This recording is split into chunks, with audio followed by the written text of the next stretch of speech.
Test. Sorry. Sorry. You're talking about Well, my grandfather. cottage on the Gulf of Mexico. Yeah, my grandfather had built a wooden out of cypress. Had built, wrap around big cottage for our large extended family. This is at that time about 60 miles from Tampa. Cottage for all of the children in the clan and so forth. And in spite of all the monstrous hurricanes that wiped out all kinds of stone, concrete block buildings all down the Gulf all those years, it's still standing. It's unoccupied and owned by a wealthy Italian woman who lives next door, and it's been declared a historical site. And a wealthy couple in Valparaiso have read the entire story of my grandfather, who is a trip. He's one of the two founders of the city of Tampa, builders. And they're investigating some possibilities there. Let me just say, just for you and I here, these tapes for you and me. For you and me. These tapes are for me and for you. Mm-hmm. They're not public, so yeah. Don't say no names. I mean, I know it helped me to know the names. Whittlingers. Yeah, okay. And like the other one was Mary Breland and Levi. And Levi. And if I don't have okay. You know, that's editing. It's just I need to understand. And this is our tape. It's not for publication. It's okay. We can protect people's other ways. But the little point I'm making on jumping into this one is that my grandfather built this incredible cottage, and it's still standing. I'd like to touch base with it someday. I'd live there free and renovate the whole damn thing. Have you seen it? Oh yeah, we had a reunion, a family reunion. Oh, that's right. But my point is, my grandfather had never ever gone there. He had too much to do. Never ever gone there. My brother's much the same. My brother for 35 years has had one of the most gorgeous condominiums right on the Gulf of Mexico in Longboat Key. And he goes there every weekend. But in 35 years, he's never ever spent a week there. 35 years. He loves it there, but he's only spent weekends there. There's something in the blood. I don't know what it is. That's what I'm trying to say. Yeah, and just to tell you how I think about this, you started out in this chronology, and the first thing you mentioned opened up just vistas to me. I mean, it's what is work like? You talk about working in a shipyard. I know that kind of work is not understood by. It used to not be understood by. Certainly not by many Lutherans. And it used to. A man's work is often not understood by many women. Mm-hmm. Though that's changing in today's world because many women are doing. They still won't understand because that kind of work, the blue collar, is going fast, right? Right. And there's when you said the thing about there's sex, that's a whole topic which affects everybody's life but doesn't get talked about too much, and it's it's interesting you hear it from I just think these are topics that at some point can be explored. Definitely. I think anything. I'm just. I'm real interested in. I'd like to explore them myself because I have not thought about them. Mm-hmm. One thing that just came to my mind when you said work. Here it's popping in on top of my head. This is a million years ago. You had to be in the union. I never knew what a union was. I had to be in a union, and for some reason, I went to a union meeting. And I can remember to right this moment having a problem. in which I can't remember what was said or how it was said. All I knew is it was totally top down. Those are present day words. They're not words that I didn't go anymore. At that union meeting, who I was didn't make a hill of beans. The only thing that was important is that the vote was unanimous. That was the only thing that was important. What were we going to say?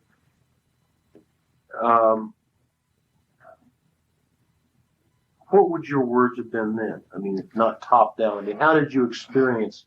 I mean, I really hear what you're saying because I've been in those. Yeah, I just knew who needs this. I mean, already that says something about me at that early stage. No, that's what I mean. Yeah.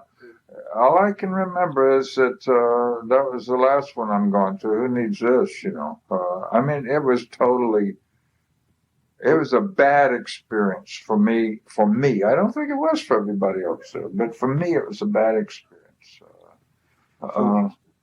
There's a lot of unions that are run that way, and damn few that are run democratically. Yeah. Well, when John Lewis said, you got to organize. Well, see, that's been part of my work. I've discovered that, yes, on the one hand, you got to organize, and the more you organize, the less an individual has to do with what's going on. It's a contradiction there. Somehow or another, I think back to that time. They were talking organized, and who I am didn't make shit. You follow me a little? It's just it's just thoughts. It's not heavy.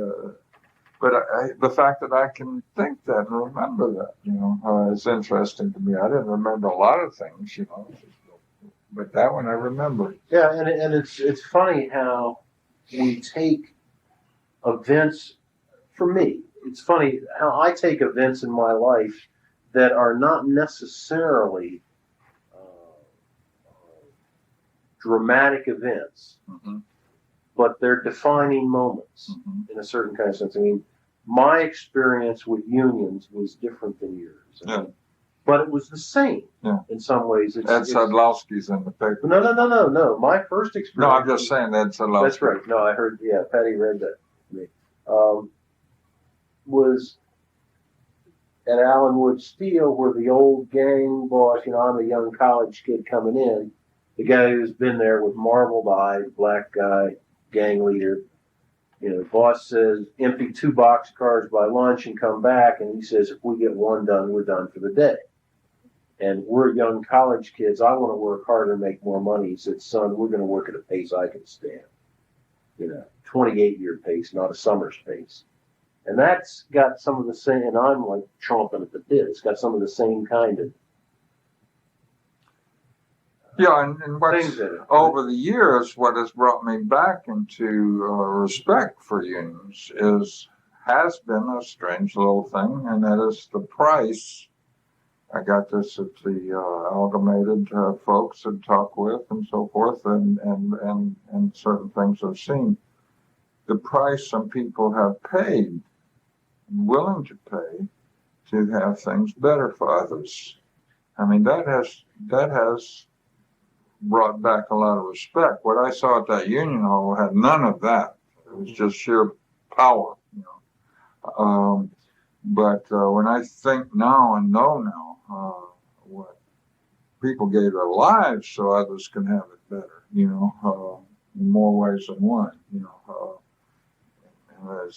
plus the reading and history and the whole Pullman raids and all that stuff, Well, but there's also it seems to me for you and maybe for all of us there has to be that tension between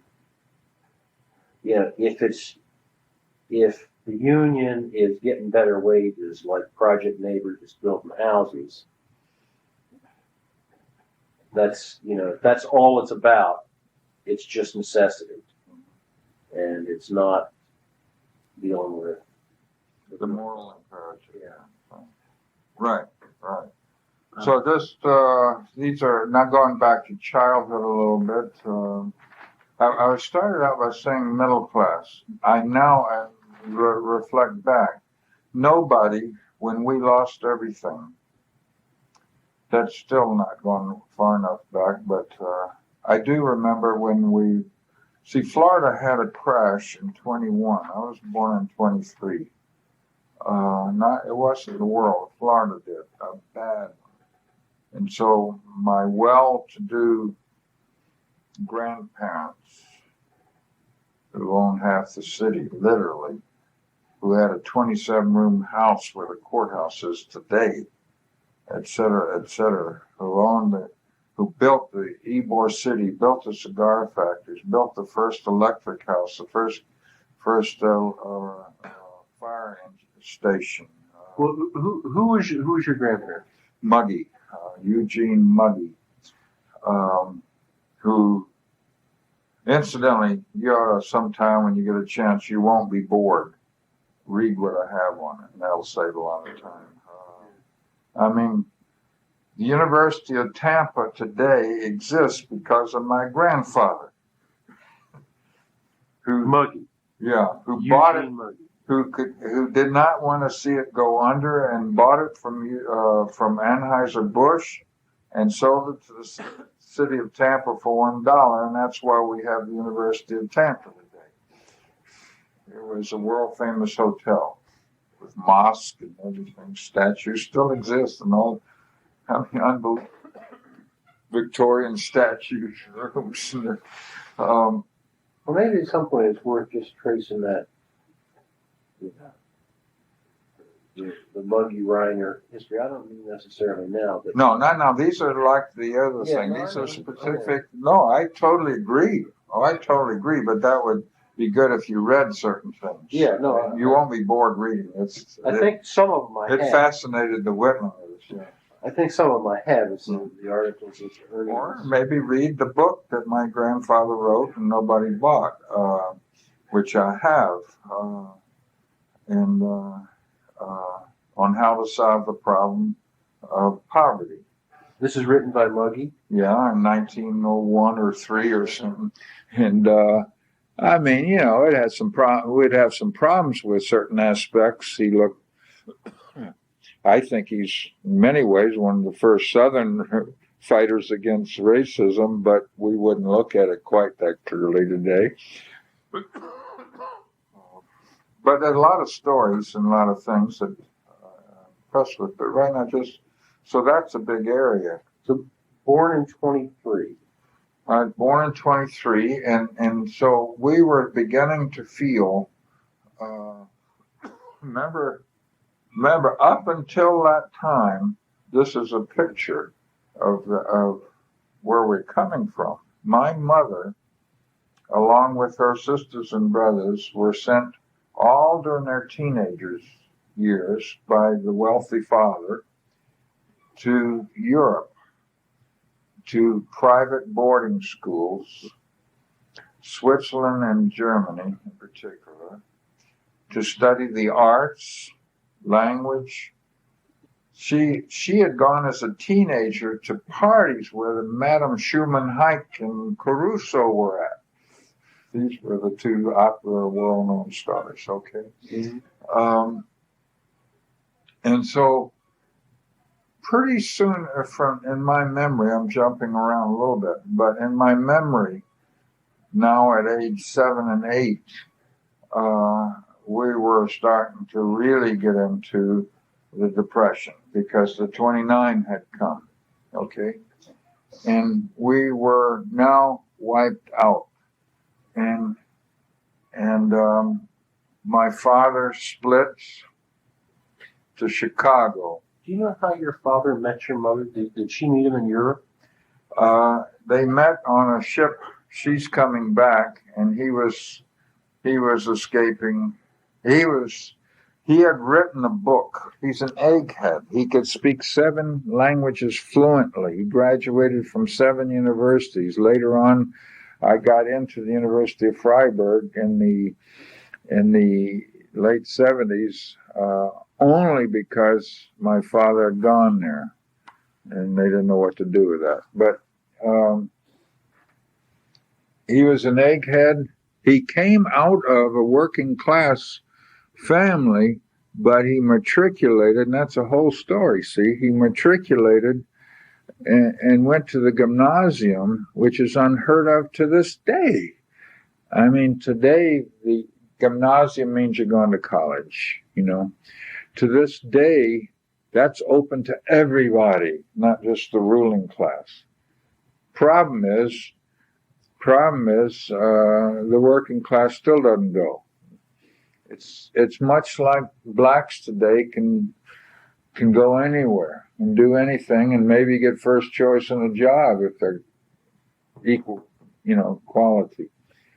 The problem is the working class in Germany today, and certainly then, my example always in the blacks today are starting at the 100-yard dash 50 yards behind with no track shoes. And it's difficult to make it. All kinds of reasons, okay? Well, my grandfather, on his own, left home and matriculated in a gymnasium. Your grandfather? My father. And his stories are phenomenal. He really comes from a working class background, which is, that time, just totally unheard of, okay? Now, he wrote a book for the Kaiser, and it had to do with castles. I don't know the details too well. I got a little documentation, though, not much. And the Kaiser used it and never gave him any credit for it. And that kind of thing really pissed off my father. And he came to America. And there's a lot there. Jumping way ahead, I'll never, for some reason, I won't ever forget when I had two India Lutheran ministers from India visiting this country, sitting in our living room, and my father is talking with them for over 2 hours. He's 90 now, at our house, living with us, talking with them for over 2 hours, and they could not believe when I told them after we broke up, they could not believe that he had never been to India. He's really a well-read man, okay? They couldn't believe that he had never been to India.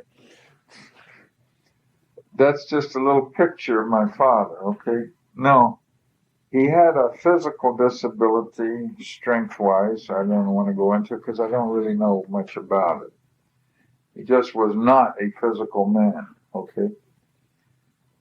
He was an egghead, and when the crash came in the 30s, the Depression, for two reasons. A lot of Europeans, just like Mexicans today, south of the border folks, men, and this was in Chicago by an awful lot of people, would have nothing to do with the state, which meant that they could not go CCA, etc. Okay? Appalachians and others had a lot easier time going that route. But psychologically, and in my father's case, and physically, he could not go that route.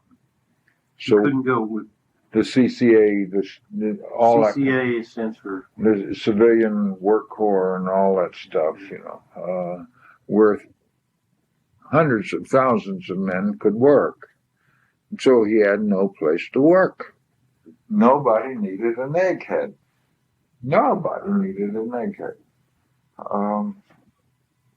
And so when my father split, it was not out of running. It was not running away. I more than my two brothers believe that with a passion. My two brothers, we don't talk about it, but didn't believe that. they felt the running away. Of course, they were older than I was, and I had more time to think things over, if you follow me. No way do I believe he ran away. And there's a long story there. He went to Chicago and he worked as a night clerk in a hotel.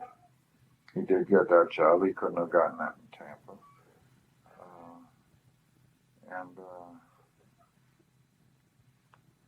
And he even founded in Hyde Park the port of entry for Lutherans coming to this country, immigrants, a home. And he didn't have any money to send. Every now and then he'd send $7 maybe, you know. But the point now is that I now began to experience total poverty, and this is long-winded to say with one exception. At that time, they did have some things called food stamps. There was no Social Security, no welfare program, ADC and all that. Total poverty, but my mother, just as many Mexicans today and many Europeans, particularly Southern Europeans, men would not touch the state, would not touch food stamps. It was just foreign to that middle class belief, that aristocracy, that middle class belief. And there was another world. Even though I was poorer than the poor, there was zero income except for 25 cents every afternoon mowing yards.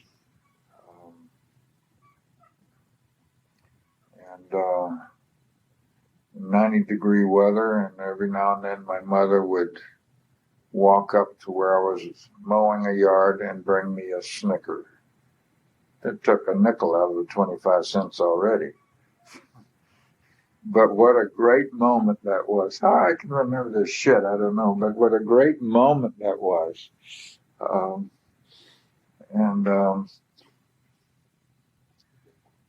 Going back a little, I grew up with two brothers. The oldest was 8 years older than I am, and looking back, I would say that he was a true rugged individual in a world that doesn't exist today. There's no room. You'd be put in jail if you were a rugged individual today.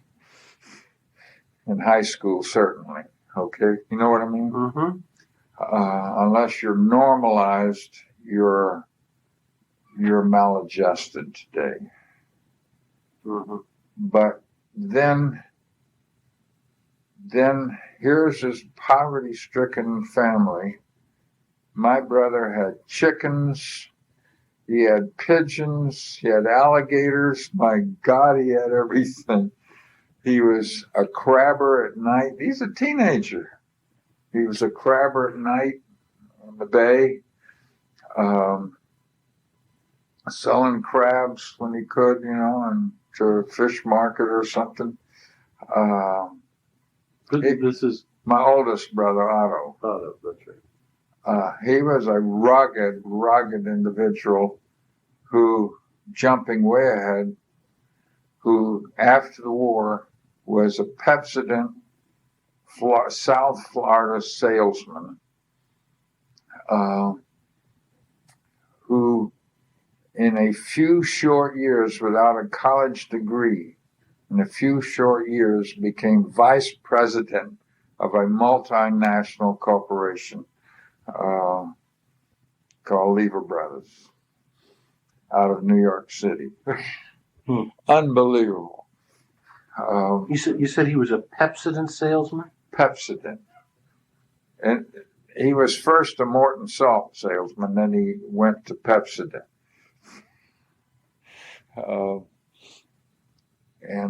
Then he went to paper, selling notebooks, school papers, and he invented the left-hand notebook. Don't even ask me what it is, but there's a notebook made for left-handers, and he invented it. And he was on his move. but he wore T-shirts to meetings, and I mean, he was a rugged individual, you know. Broke all the codes, everything. But he became vice president of Sterling Drugs, and at age 50, quit and bought an island called Little Cayman Island, and that's a history in itself. True rugged individual, and he did lots and lots of other things. He was to the right of Hitler, politically,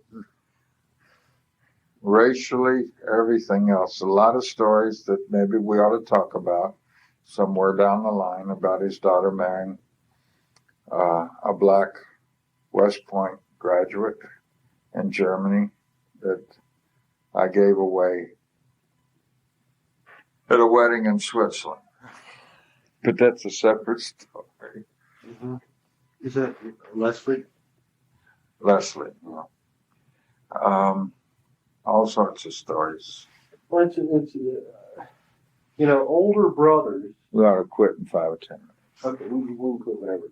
Older brothers must have an impact. And I don't know what it is. I'm an older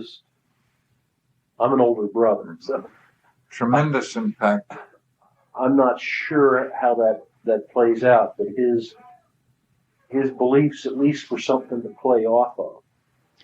Yeah, I mean, on that point, before he went right. He's a racist, I assume. He was. But see, that had no effect on me at that time. No. What did have an effect, because it's triggering. Sure. What did have an effect, as here he's 8 years older now. So when he was 16, I'm 8, and my mother's home alone. And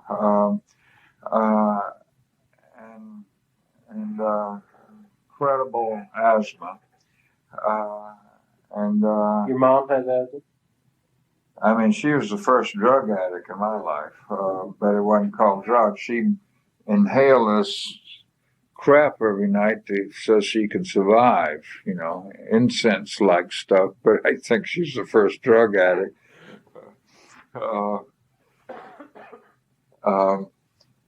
Incredible.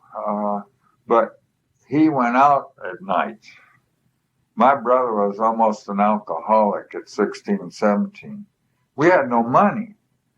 He hung around with a crowd of other, quote, rugged individualists. I mean, my brother knew sex 100 years before I did.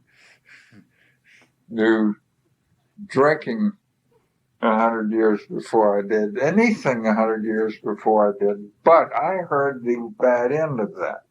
I heard lying awake because we all slept in the same room because 3 families slept with us. We had 3 relative families staying with us. My mother was the cook and scrubber of clothes and starch and ironing and everything for 3 families of kids. In one case, the mother had died. In the other case, that's a problem. But my brother would come home at 3 or 4 in the morning, and all hell would break loose between my mother and Otto, and I'm sitting there listening, being awakened every night, listening to this screaming and hollering, my God, and I really didn't know all that was going on, except apparently my brother was very bad. Meanwhile, he had pigeons and alligators. You can think of. And then jumping very quickly to another subject is the middle brother, who was not to the right of Hitler as we look at him today. He's what I would call a liberal, progressive liberal. Now, he was an interesting fellow because I couldn't follow in his footsteps either. I followed him in school, and every single teacher, why aren't you like your brother? He was straight A, straight everything. He went to work at Bentley Gray dry goods store at 17. We all had to go to work at 17. We're all destined to be college material because of our heritage, our tradition. None of us, because of poverty, could even remotely think of going to college. Except we both enrolled in typing school because of our background at night. That had a part to play in my life, incidentally, that first class at night typing school with my brother. But anyhow, my brother was at Bentley Gray, and they worked his ass off. I mean, night and day they worked his ass off. And he did it right. And he could have stayed at Bentley Gray when the war came and become big. Like What is Bentley Gray? a dry goods store. He could have become manager, or something. But he left and volunteered for the Canadian Air Force. But anyhow, he was the most dutiful, hardworking person I could ever imagine. He was not a rugged individual in the sense of my brother. He was not that risk taker. You know what I mean? Mm-hmm. There were some things there, because to this day, up till this day, I think he's learned his lesson. He has money, and he put money into ventures. He wasn't an investor like all these stock people, but he put 25,000. Lord knows if that's right or not. I don't know. 25,000 into one of these sunken ship things off the coast of Virginia, which didn't pan out. He put it into another Canadian venture in Texas, which none of them ever pan out. So he had a little of that in him from my grandfather, if you will, who was a total risk taker. But he was straight in line, and he had to be. Somebody had to be in that family. You know what I mean? Mm-hmm.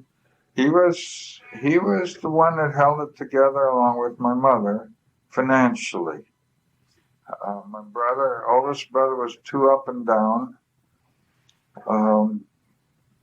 And both of us in high school worked on Saturdays at the big market, only for tips for carrying out stuff, 12 hours every Saturday. That was our support,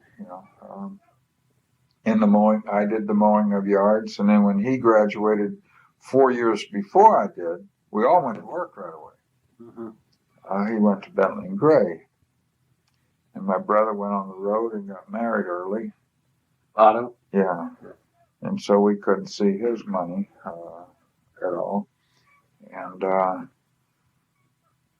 And so I didn't go to the shipyard first. I went to work at Knight and Walt Hardware at $7 a week, 48 hours a week. Knight? Knight. And it was a wholesaler for Florida and a retailer in Tampa. And I was in the shipping department. Knight and Walt? Knight and Walt. Yeah. Walt? Hardware, WARL. And Jim LaRue, I can remember his name, was my immediate boss that I could see right in front of me. He was the boss of the shipping department, but he was giving me direct orders each day. I was a flunky. And I would run, fill orders. I was top flight in that little capacity. And I discovered that, someday I could be a salesman on the road and make $37.50 a week. In relative pay at that time instead of $7. we'll finish with this one. Not unimportant to my life, or somehow or another. I did that for a year. This is when the war was beginning to warm up. It hadn't started yet, and the shipyard was starting.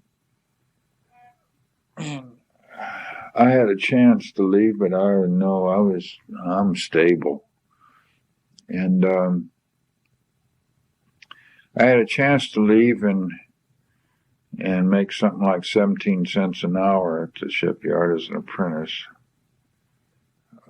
which would end up something like 50-something bucks a week, but many, many hours.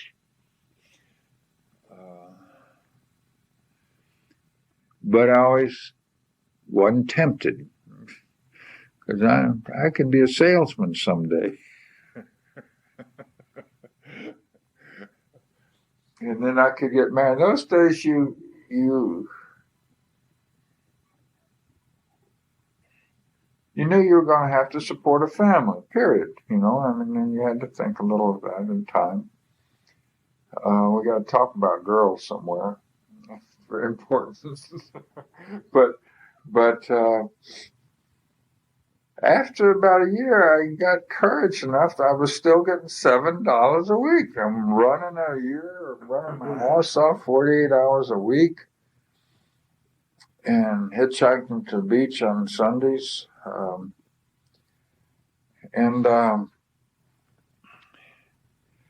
went in one morning to Jim LaRue, and I said, "Mr. LaRue, with this I support my mother. She gives me a movie every Saturday night.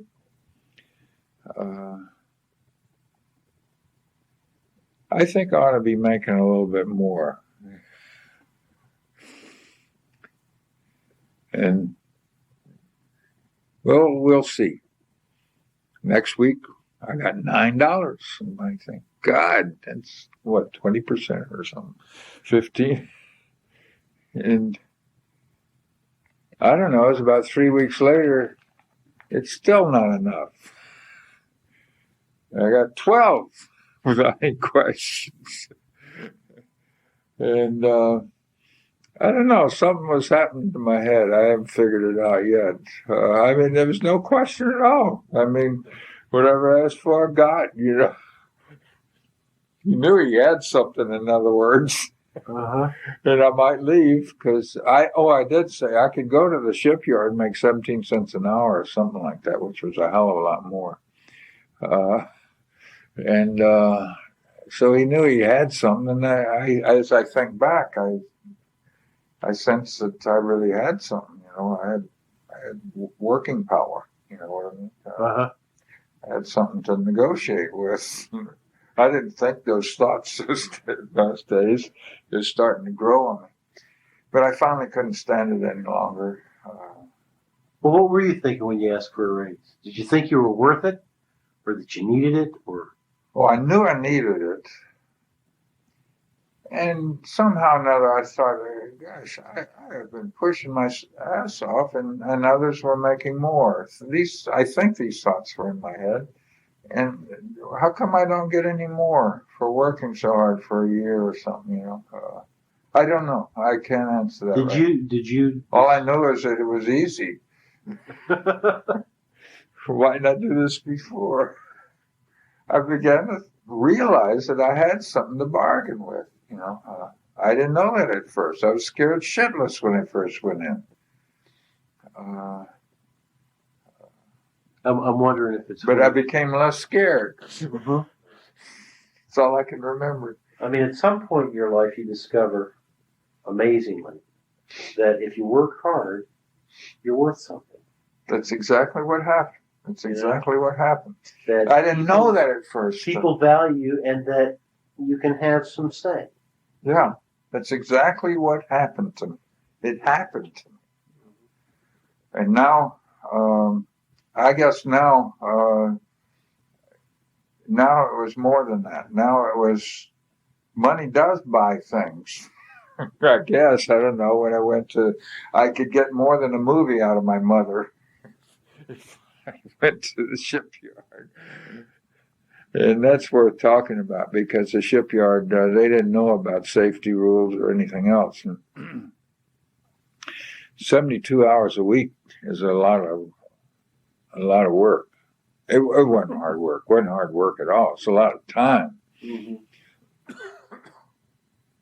And I'm in the bowels of a ship, a dirty, greasy Greek ship, Polish ship, everything else, making templates, wooden templates for torpedo damaged hulls and so forth. But it wasn't hard work. As a matter of fact, my ship fitter,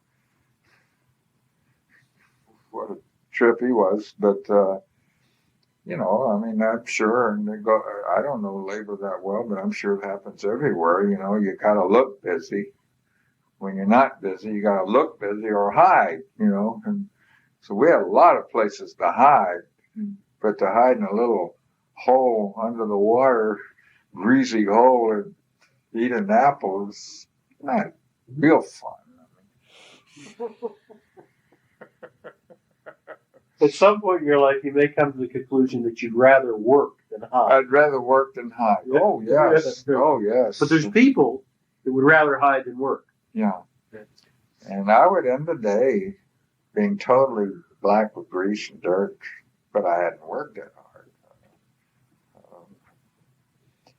So that's enough, I think. Okay. There's so many things in anybody's life.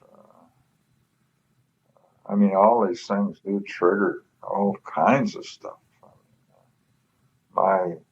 At the shipyard, I had bought for $10 a sunken sailboat, fish class, for $10, and by saving some lunch money and crap like that, I worked my ass off. I pulled it up on dry dock, worked my ass off, and I made a sailboat. It was a good sailboat. Do you realize that sailboat is still sailing today? My brother owns it. No. It's a trip in itself. Quite a sailboat. And anyhow, my point here is that the one thing that my mother would allow me to do, she wouldn't allow me to go to dances. Of course, I couldn't belong to a very important subject as being poor, and I think you know the South like I do. In high school, the sorority and fraternity system outclassed any class distinction you could find anywhere. And so I was out of it. But I could sail a boat, and I could take a girl sailing. My mother didn't know I took a girl sailing, but she would let me go sailing, and she would say no to everything else. Going anywhere, dating, anything else is a no, but I could go sailing. And I could go sailing to St. Petersburg and spend the night, or to Clearwater and spend the night sailing. And so when I had 8 hours off extra, because I only worked 8 hours on Sunday, I worked 12 hours every other day,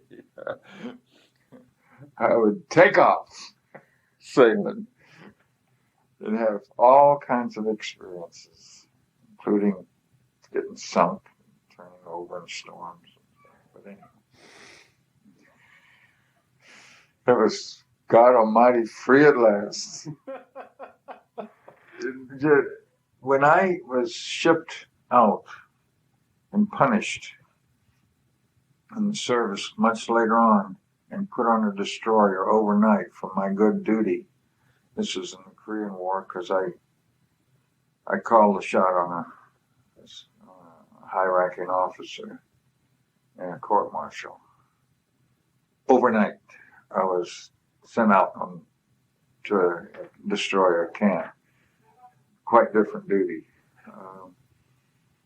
And the third night or something after riding out a typhoon, we landed at 3 a.m.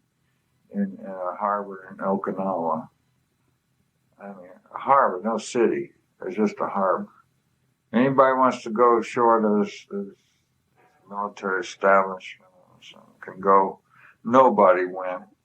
It's 3 a.m. I win. I remember climbing muddy hills and going to a village where there were nothing but candles, and there was a pub open for soldiers that were around. You know. Well, what? I mean, I had to have liberty or death, man, in my whole life. Freedom is a big word, major word for me in my whole life.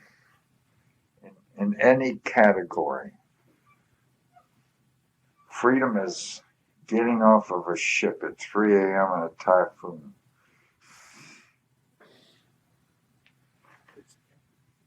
Loy and I are I'm going to meet Loy at Patty's. Okay.